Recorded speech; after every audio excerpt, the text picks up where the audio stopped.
25 февралга карата күндүн маанилүү жаңылыктары. Жогорку сот Тажибек кызы менен Ишенбековго чыккан өкүмдү өзгөртүүсүз калтырды.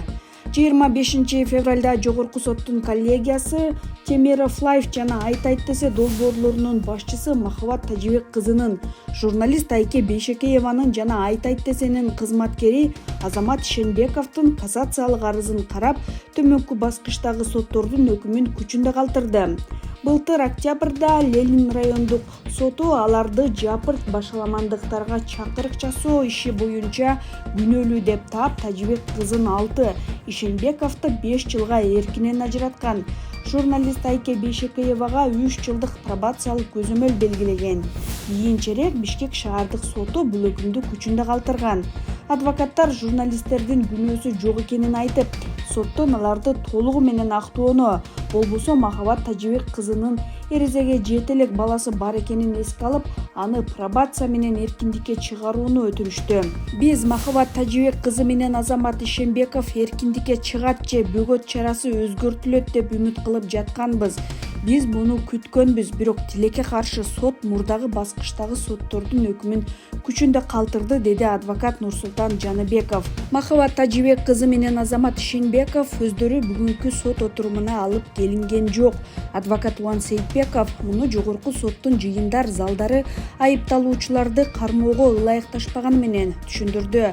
Тажибек кызы Чүй облусундагы номер 2, Ишенбеков номер 8 түзөтүү абактарында жазаларын өтөп жатышат. Ошто өрттөн 50 жаштагы киши каза тапты.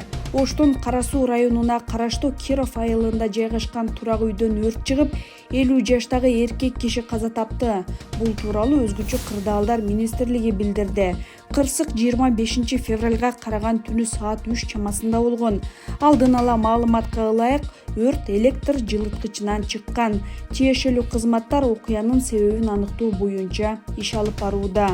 Караколдо мурдагы аялын сабоого шектелген 31 жаштагы тургун 1 айга камакка алынды. Бул тууралуу Ысык Көл облустук ички иштер башкармалыгынан билдиришти. Милициянын маалыматына ылайык, укук коргоо органдарына арыз менен жабырлануучу өзү кайрылган.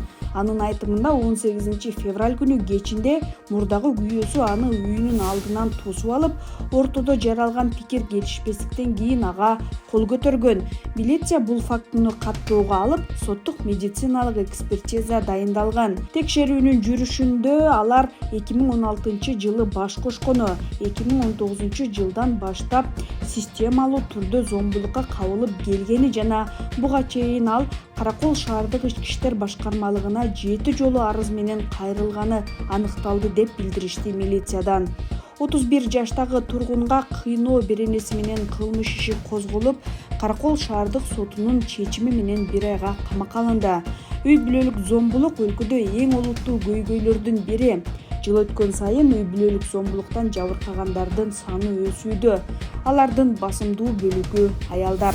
Бишкектеги Кудайберген базарына жакын жердеги Лумумба жана Профсоюзная көчөлөрүнүн кесилишинде жайгашкан унаа тетиктерин саткан дүкөндө өрт чыкты.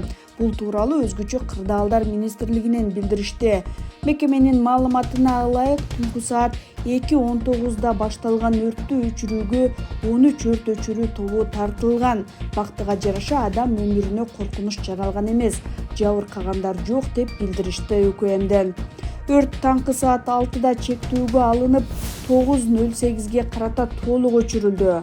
Болжолдуу маалыматтарга караганда, өрт жайылган аянт 3000 чарчы метрди түздү. Дүкөндөн тышкары ага жанаша жайгашкан жеңил контейнерлер да күйүп кеткен.